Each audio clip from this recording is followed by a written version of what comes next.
ir gerbiami Tėvynės atgimimo sąjungos steigiamosios konferencijos suvažiavimo dalyviai.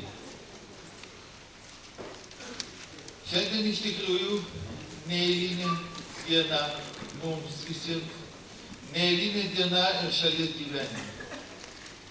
Naujos partijos kūrimas tai yra padiktuotas pačių gyvenimo sąlygų, tai yra ne kažkokios grupės sumanymas, bet mus verčia atlikti tam tikrus darbus pats gyvenimas. Mes tikime, kad ši partija bus tarytum uola, į kurią atsimuš mūsų oponentų ir priešų užmačios. Tai bus tartum užuovėja, po kurią galės pasislėpti mūsų nuskriaustieji. Tokių dabar yra daug ir galbūt tai vienas iš motyvų paskatinęs kurti naują mūsų Tėvynės atgimimo sąjungą. Taip pat reikalinga įtvirtinti ir tęsti po kovo 11-osios pradėtus darbus, įtvirtinti demokratiją ir sulaikyti tuos nedemokratinius procesus, kurie dabar vyksta mūsų šalyje. Mes turėtume priversti save naujai, kokybiškai mąstyti ir pereiti nuo kalbų prie darbų. Žodį profesoriui Vytautui Landsbergiui.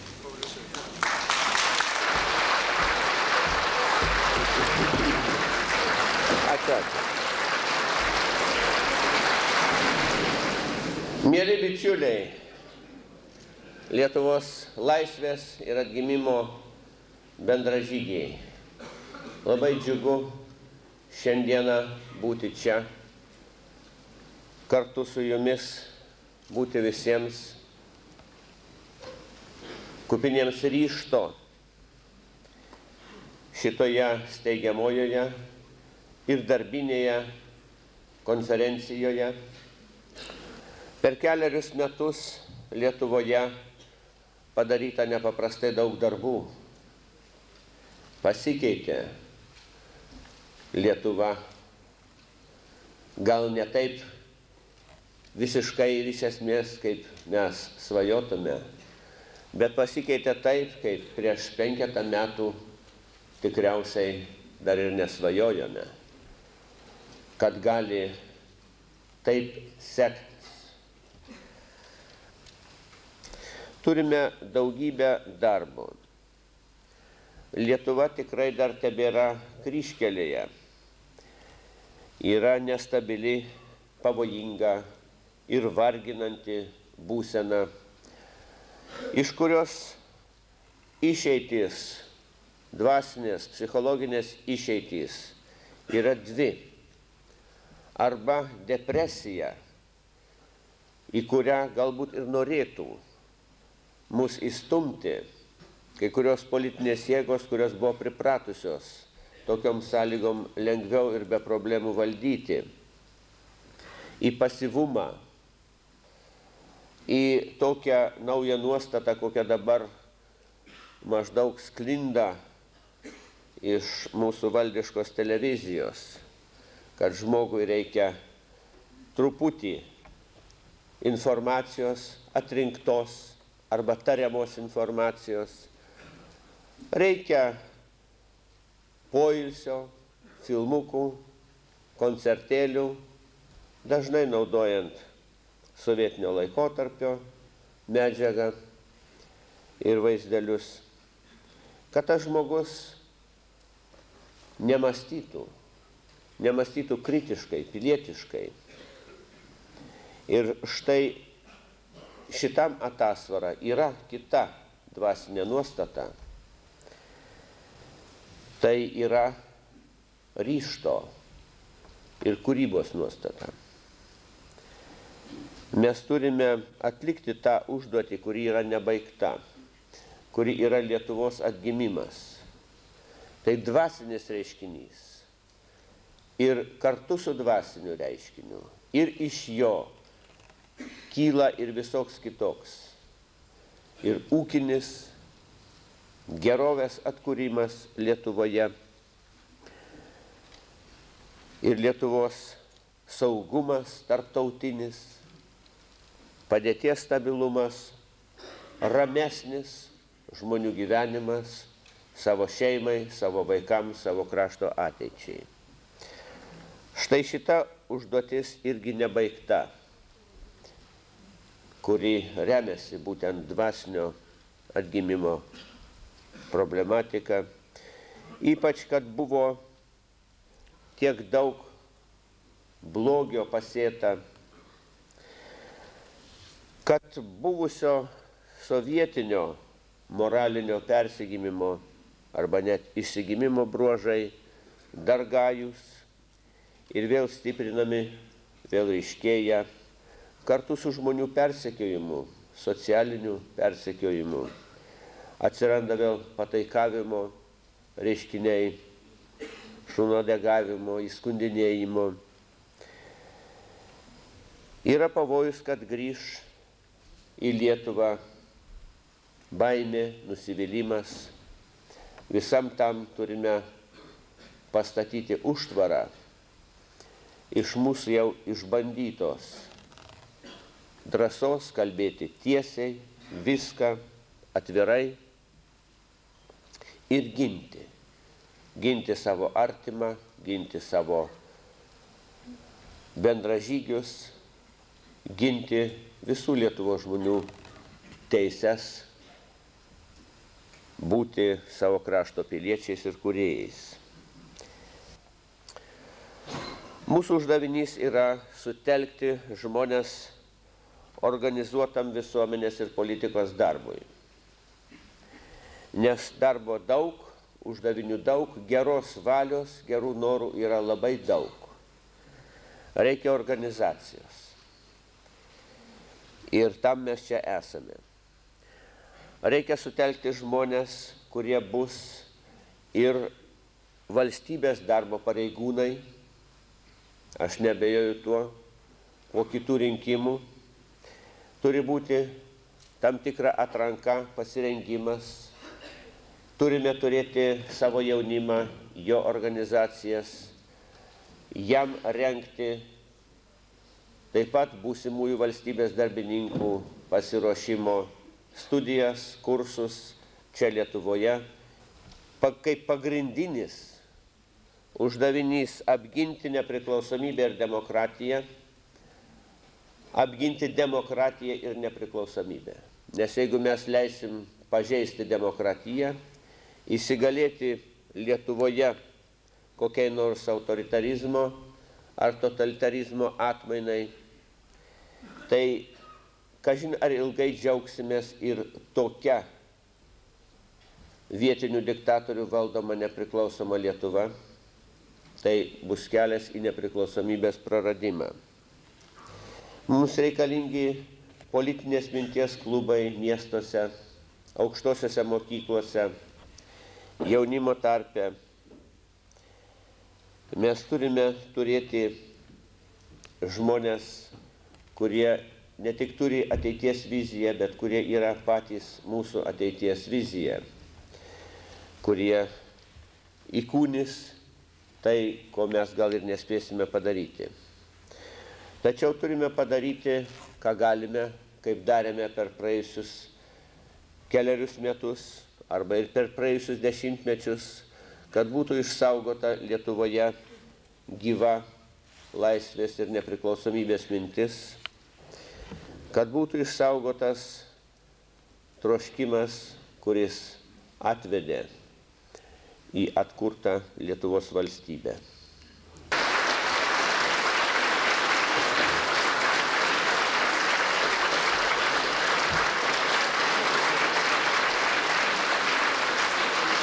Dar prieš 5 metų daugelis iš mūsų stebėjome politiką, labai abejingai, o gal kartais ir šiek tiek niekindami politikus, kurie tuo metu darė ne patį geriausią Lietuvai darbą. Bet dabar įsitikinom, jog be politinės veiklos sunku įtvirtinti valstybę, sunku pakeisti mūsų gyvenimą. Kažin, ar daugelis iš mūsų tikėjomės, jog kada nors tapsime vienos ar kitos partijos nariais. Dabar matom, kad be partinių struktūrų, be stiprių partinių struktūrų, mūsų politinė veikla dažnai būna neefektyvi. Mes matom čia emblemos projektą. Jeigu mes jam pritarsim, mes turėsim ir pirmą simbolį. Iniciatyvinėje grupėje buvo pristatyta ir užregistruota 889 Tėvynės atgimimo sąjungos steigėjų anketos. Išduoti mandatai, tai yra atvyko šiandieną į konferenciją 714. Labai malonu, kad dalyvauja iš visų rajonų ir iš visų miestų, taip kad iš tikrųjų mes šiandieną čia turim visą Lietuvą. Ir aš noriu atsakyti, vilties dar yra, bet tai, kas stovi dešinėje, turi nedelsiant dar šiais metais įgyti aiškią politinės veiklos formą. Jeigu šito neįvyks ir viskas nuslys į ginčius, į tarpusavio priekaištus, į sąskaitos suvedinėjimus, Lietuvoje dešinės nebus. Mes manome, kad nereikėjo nemokamų talonų pietum, puikiai galėtume papūti ir nepietavę. Mes turime padėti visuomeniai atsikratyti, įveikti išugdytą per 10 metų klaidingą kolektyvizmą, kuris pasireiškia kaip žmogaus neatsakomybė. Mes turime sugrąžinti tą ir krikščionišką, ir europietišką, ir tikrai fundamentalų dalyką individo, asmens laisvę ir atsakomybę tuo pačiu metu. Kad Tėvynės sąjunga kūriama ir iš Lietuvos sąjūdžio, ir ne vien nesiriboja buvusių sąjūdžių ir neina per sąjūdžio struktūras kaip per kokį filtrą, bet nori paimti iš sąjūdžio pozityvės idėjas, tą darbus pratęsti ir padėti realizuoti tai, kas dar nerealizuota. Ir žinoma, žmonės, kurie ateina, jie ateina ir iš sąjūdžio, ir ne iš sąjūdžio. Ar tie, kurie buvo tik simpatikai, kurie iš šalies žiūrėjo, ar kurie gal manė, aš manau, kad tokių nemaža yra ir inteligentijoje, ir kitose visuomenės sluoksniuose, kurie šiek tiek žiūrėjo, patenkinti buvo, pritarė, kritiško momento ateidavo ginti šalies. Ir po to vėl grįždami į savo profesinį darbą, į savo šeimą, nemanė, kad jiem reikia būti politiškai angažuotiems kiekvieną dieną savo įstaigoje, savo draugų tarpe. Gerai, turim nepriklausomybę, turim valdžią ir jinai padarys. Čia vėl tas pats požiūris, kaip anais sovietiniais laikais. Valdžia viską padarys, mes dirbam savo darbelį. Matom dabar, kad ne taip. Ir aš jaučiu, kad daug žmonių Lietuvoje suvokė, kad reikia angažuotis politiškai, reikia angažuotis toj pusėje, kurią mes tikime, kur matom Lietuvos ateitį. Ir iš to gimsta mūsų partija.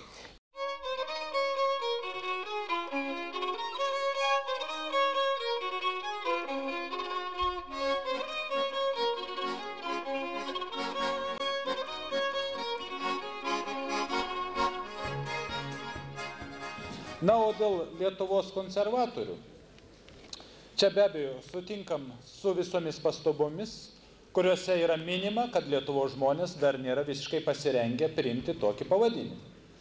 Tačiau, man atrodo, mes po truputį turim pratinti mūsų rinkėjus, mūsų partijos narius, kad jie žinotų, jog Lietuvoje steigėsi klasikinio tipo partija, konservatorių partija, kurios politika bus įgyvendinima pagal mūsų priimtas programas. Susilaikiusių. Ačiū. Balsų dauguma priimta. Ačiū. Tėvynės atgimimo sąjungos pirmininkas yra, atsiprašau, Tėvynės sąjungos pirmininkas yra Tėvynės sąjungos lyderis, formuojantis pagrindinės Tėvynės sąjungos politikos kryptis ir vadovaujantis Tėvynės sąjungos politikai. Nutarėme ir skelbėme, kad įkūrėme Tėvynės sąjungą, kuri dirbs politinį ir visuomenės vienijimo darbą. Vilnius, 1993 metų, gegužės 1 diena.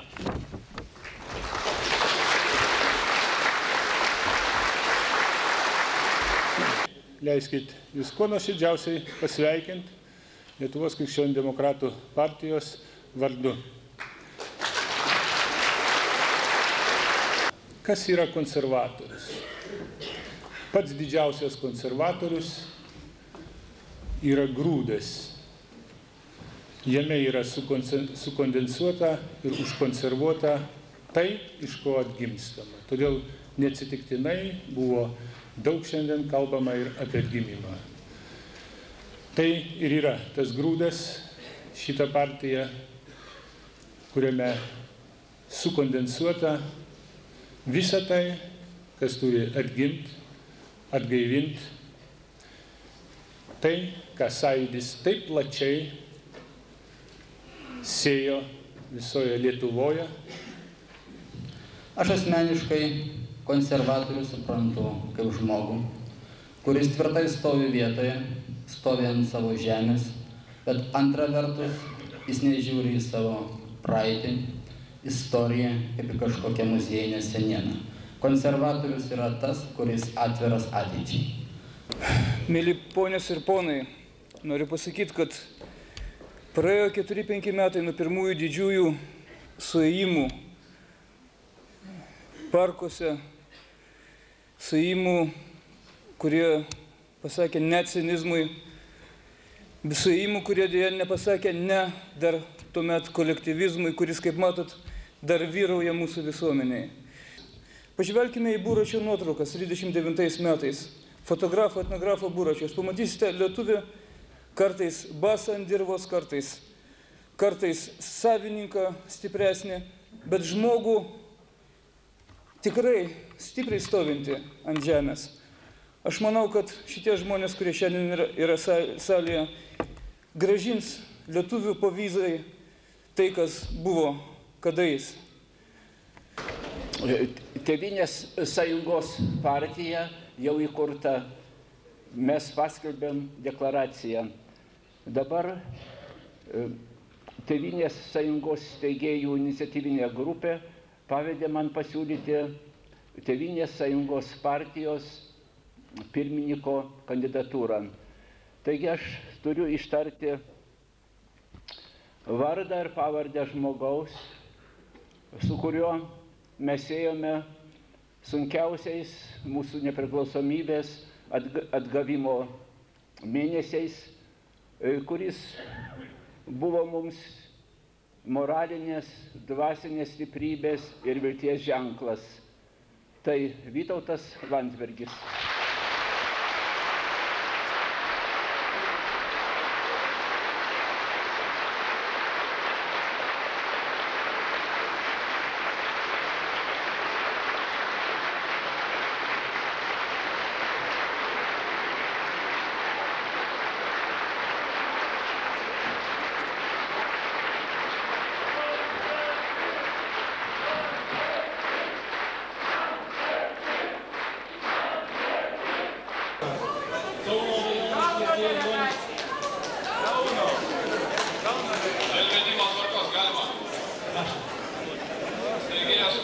Užtenka, kad pritartų viena delegacija, nebūtina visom išvardinti paskatruos, kad kažkuri nepritarė.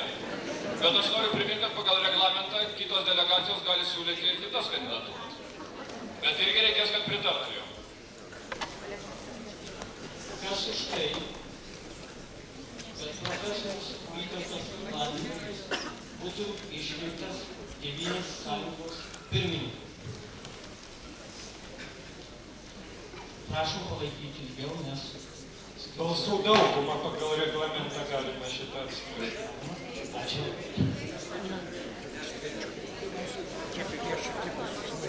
Aš negaliu klausti, tai yra skaičius.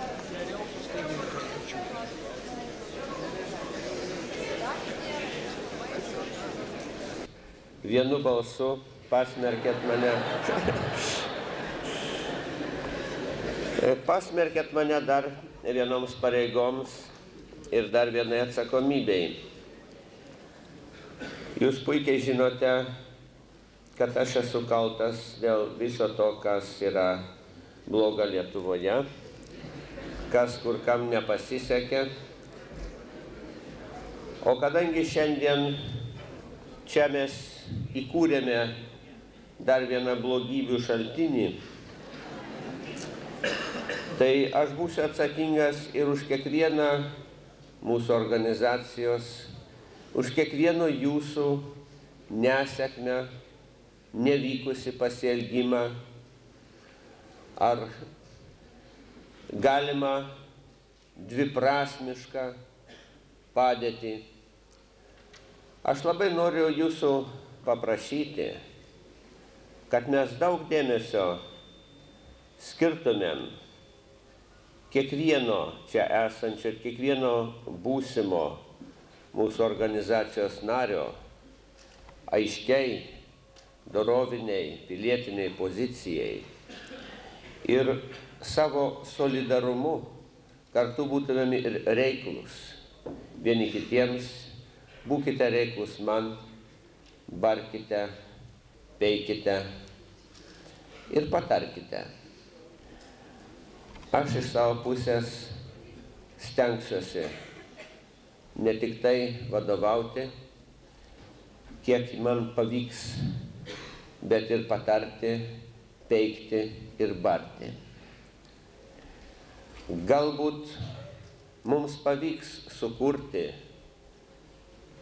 labai įtikinančią politinę jėgą Lietuvoje, gerbiamą, autoritetingą, nes to reikia, kad žmonės turėtų pasitikėjimą mumis ir kad žmonės patikėtų mums Lietuvos likimą tada, kai jie vėl turės balsą.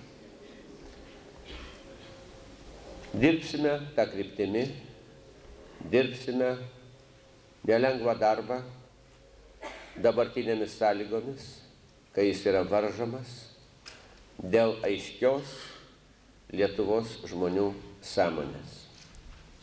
Kartu su jumis. Ačiū.